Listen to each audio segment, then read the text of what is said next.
A long time ago, in a galaxy far, far away.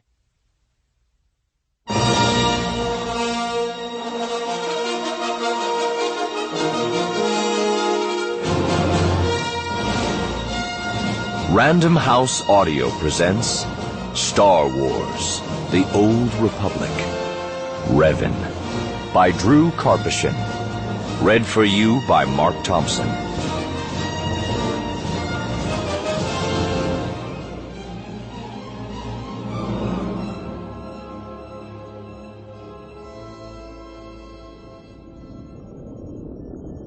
Prologue.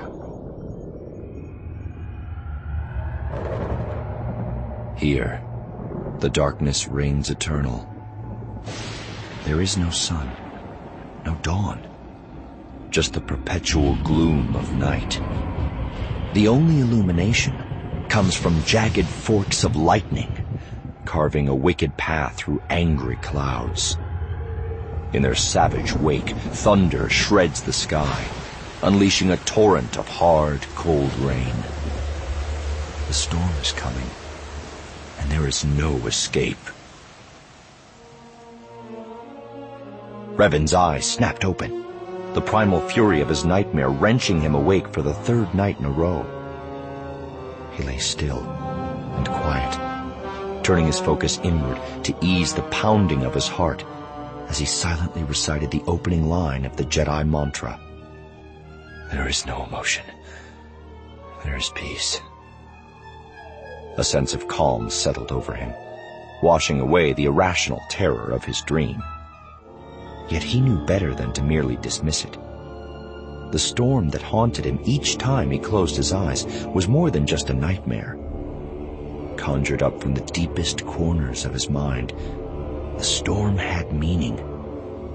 But try as he might, Revan couldn't figure out what his subconscious was trying to tell him. Was it a warning? A long-forgotten memory? A vision of the future? All three? Careful not to wake his wife, he rolled out of bed and went into the refresher to splash some cool water on his face. Catching a glimpse of himself in the mirror, he stopped to study his reflection.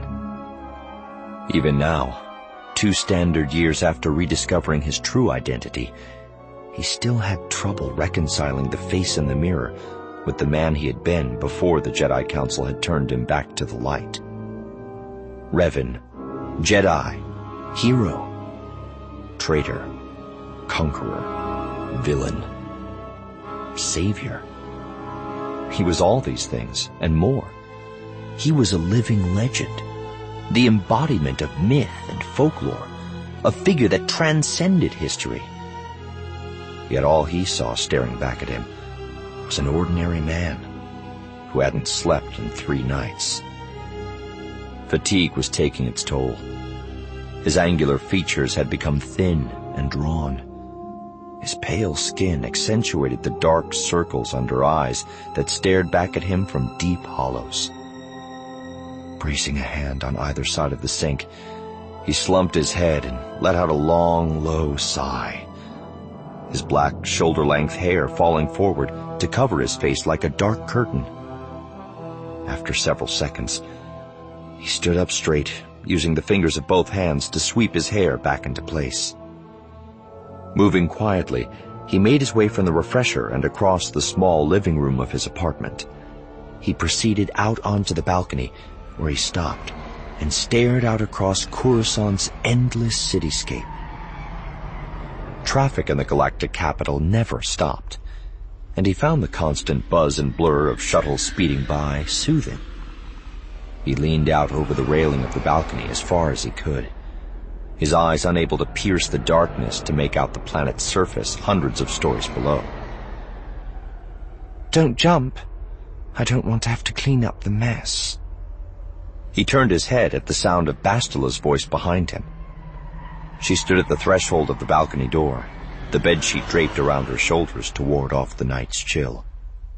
Her long brown hair, normally pulled back up from her forehead into a bun on top and a short ponytail below, hung loose and sleep-tousled. Her face was only partially illuminated by the glow of the city below, yet he could see her lips pressed into a wry smile. Despite her joking words, he could see real concern etched on her features. "Sorry," he said, stepping away from the rail and turning toward her. "Didn't mean to wake you. Just needed to clear my head." "Maybe you should speak to the Jedi Council," Bastila suggested. "They might be able to help."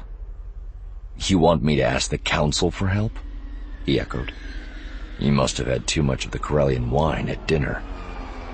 "They owe you," Bastila insisted. "If it weren't for you, Darth Malak would have destroyed the Republic, eliminated the Council, and all but wiped out the Jedi. They owe you everything." Revan didn't answer right away. What she said was true. He had stopped Darth Malak and destroyed the Starforge. But it wasn't that simple. Malak had been Revan's apprentice. Against the wishes of the Council, the two had led an army of Jedi and Republic soldiers against Mandalorian raiders threatening colonies in the Outer Rim, only to return not as heroes, but as conquerors. Revan and Malak had both sought to destroy the Republic, but Malak had betrayed his master, and Revan had been captured by the Jedi Council, barely alive, his body and mind shattered. The Council had saved his life, but they had also stripped his memories and rebuilt him as a weapon that could be unleashed against Darth Malak and his followers. "The Council doesn't owe me anything," Revan whispered. "All the good I've done can't balance out the evil that came before." Bastila brought her hand up and put it gently but firmly over Revan's lips. "Don't talk like that. They can't blame you for what happened. Not anymore. You're not the same man you were. The Revan I know is a hero, a champion of the light. You redeemed me after Malak turned me to the dark side." Revan reached up and wrapped his fingers around the delicate hand resting on his lips, then softly pulled it down. "Like you and the Council redeemed me."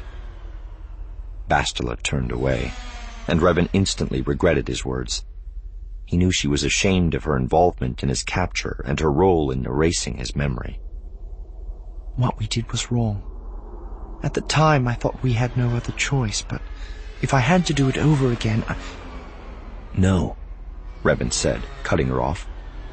"I wouldn't want you to change anything. If none of this had happened, I might never have found you." She turned back to face him, and he could see the hurt and bitterness lingering in her eyes. "What the Council did to you wasn't right," she insisted. "They took away your memories. They stole your identity." "It came back," Revan assured her, pulling her close and wrapping his arms around her. "You have to let go of your anger." She didn't fight his embrace, though she stood rigid at first. Then he felt the tension melting away from her body as she lowered her head onto his shoulder. "There is no emotion. There is peace," she whispered, reciting aloud the same words Revan had sought solace in only a few minutes earlier. They stood there in silence, holding each other until Revan felt her shiver. "It's cold out here," he said. "We should go back inside." 20 minutes later, Bastila was fast asleep, but Revan lay on the bed with his eyes open, staring at the ceiling. He was thinking about what Bastila had said about the Council taking his identity. As his mind had healed, many of his memories had returned, along with his sense of self. But he knew parts were still missing, possibly gone forever. As a Jedi, he knew the importance of letting go of bitterness and anger. But that didn't mean he couldn't still wonder about what he had lost. Something had happened to him and Malak beyond the Outer Rim. They had gone to defeat the Mandalorians, but they had returned as disciples of the dark side. The official story was they had been corrupted by the ancient power of the Starforge.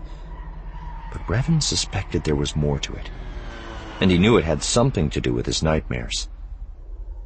A terrible world of thunder and lightning, shrouded in perpetual night. He and Malak had found something.